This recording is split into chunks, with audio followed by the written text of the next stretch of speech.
ভারত পাকিস্তানের যুদ্ধের আবহে কবিগুরু রবীন্দ্রনাথ ঠাকুরের ১৬৪তম জন্মবার্ষিকী পালন ময়নাগুড়িতে। এদিন সকাল থেকে ময়নাগুড়ি রবিতীর্থ ভবনে এবং ময়নাগুড়ি ১ নং ব্লক তৃণমূল কংগ্রেসের দলীয় কার্যালয় সহ বিভিন্ন শিক্ষা প্রতিষ্ঠান ও বিভিন্ন ক্লাবে রাজনৈতিক ও অরাজনৈতিকভাবে শ্রদ্ধার সহিত কবিগুরু রবীন্দ্রনাথ ঠাকুরের জন্ম জয়ন্তী পালন করা হয়। এদিন কবিগুরু রবীন্দ্রনাথ ঠাকুরের মূর্তিতে মাল্যদান করে পুষ্পার্ঘ্য নিবেদন করা হয়। এই বিষয়ে ময়নাগুড়ি ১ নং ব্লক তৃণমূল কংগ্রেস সভাপতি তথা ময়নাগুড়ি পৌরসভার ভাইস চেয়ারম্যান মনোজ রায় বলেন, সারা দেশে যুদ্ধ আবহের মধ্যে কবিগুরু রবীন্দ্রনাথ ঠাকুরের ১৬৪তম জন্মদিবস নিষ্ঠার সহিত আমাদের দলীয় কার্যালয় ও রবিতীর্থ ভবনে দিনটিকে পালন করা হলো।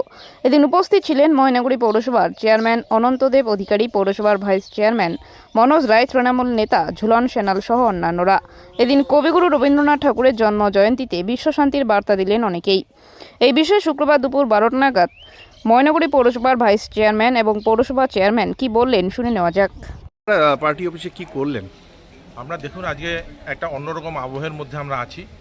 এই পরিস্থিতিতেও আমাদের বিশ্বকবি কবিগুরু রবীন্দ্রনাথ ঠাকুরের ১৬৪তম জন্মবার্ষিকী, আমরা তাকে আজকে এই আবহের মধ্যেও স্মরণ করছি এবং তার জন্মদিন আমরা প্রথাগতভাবে আমাদের দলীয় কার্যালয় ইন্দিরা ভবনে যেভাবে প্রত্যেক বছর আমরা ব্লক তৃণমূল কংগ্রেসের পক্ষ থেকে পালন করে এসেছি, এবছরও তাই করব।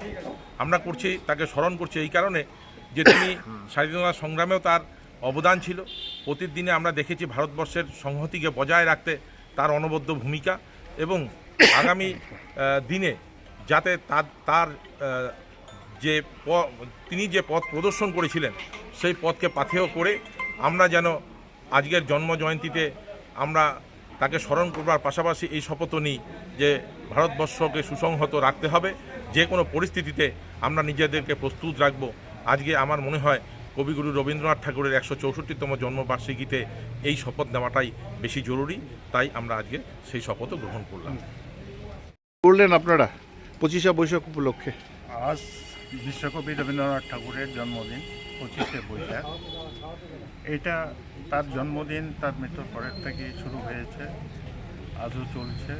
যতদিন যুগ থাকবে ততদিন তার প্রতিকৃতিতে তার জন্মদিনে মাল্যদান প্রদান করা হবে। এটা ভারতবর্ষের মানুষের কাছে তিনি শুধু কবি নন, তিনি সারা বিশ্বে শান্তিরক্ষ বজায় রাখার জন্য চেষ্টা করেছিলেন।